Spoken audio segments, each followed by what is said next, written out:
Hello everyone, this is Osama Rizvi and welcome to another episode of Monday Macro View. In today's episode, I'd once again like to talk about the developing countries. I continue stressing about this aspect and domain of the global economy because I believe that there exists a lot of triggers here that can, set in place another recessionary or another global slowdown. And to be honest, we are going through one of them as we speak right now. So I'm going to highlight how, first of all, different countries are now, like Pakistan, they are eager to buy Russian oil, and whether it will beneficial, it will not be beneficial, what will be the hindrances. Pakistan is in news otherwise these days as well because of the almost sort of an economic meltdown that the country is facing. And there's a lesson, and I've written it on LinkedIn as well, and we have been talking about it in our econ show. Mark has been speaking about it on ad nauseum basis. He has covered it in his insights. In my weekly articles that this will be repeated across the developing countries. Secondly, how is the debt situation in these countries?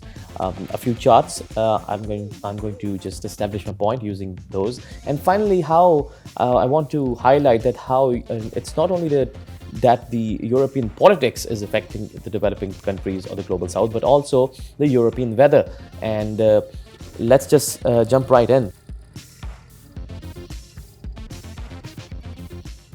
So first of all, this chart you can see, this shows actually the number of countries, the number of poor countries, low middle income countries, LMICs, how they have jumped in terms of those who stand at debt distress levels. It's more than 60% of countries in the poor countries now are at debt distress levels.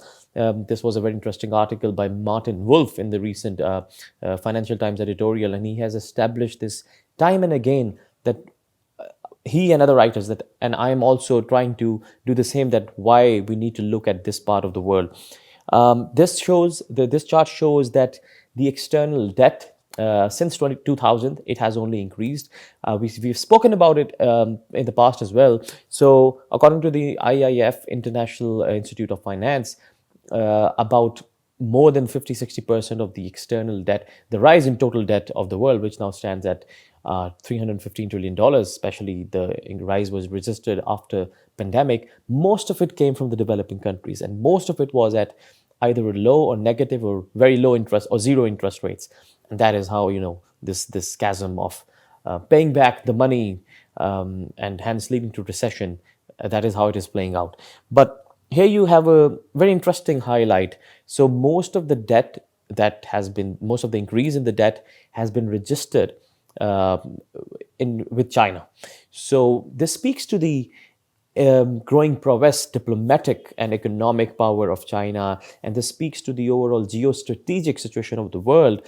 And I'm going to do a separate show on that. But post-pandemic, post-Russia-Ukraine war, there has been some fundamental changes, and I think it would be really beneficial for all of us to just brainstorm those changes and what does it mean, like the emergence of a new currency bloc.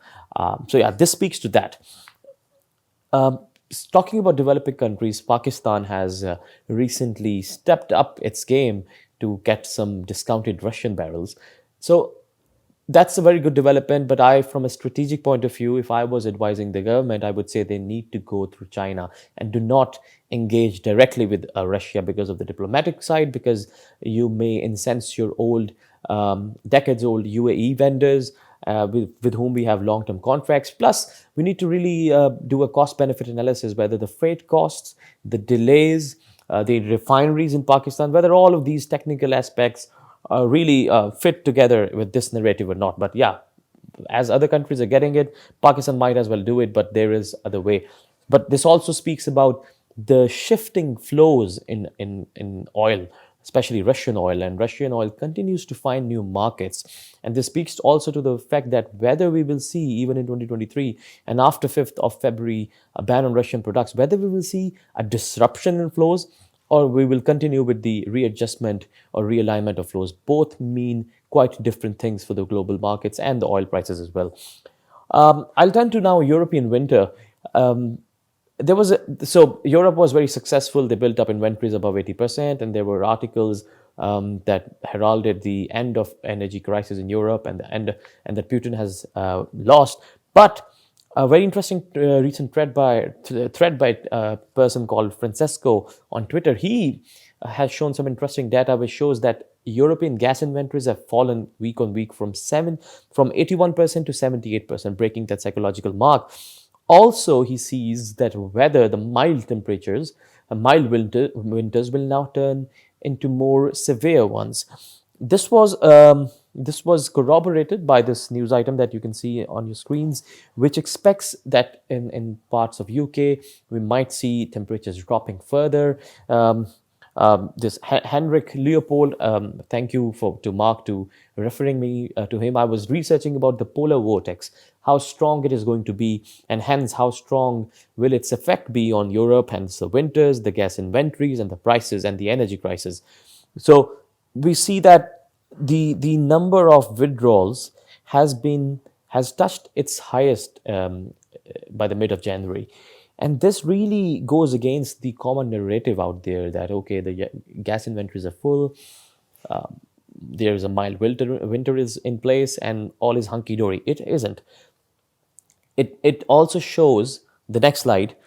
This was in Financial Times that there's a cold snap across all East Asia. So even in Pakistan, in India, I'm wearing a jacket and still, I mean, usually this is not the case. In China, temperatures have hit at one point minus 53 degrees, or one of the highest in the recorded history. In Afghanistan, 162 people have died. Temperatures are like minus 22, minus 25. India is also facing cold, chills and everything. So this is going to increase the gas demand. China, New York Times did a story on it. Other media agencies are doing stories on it.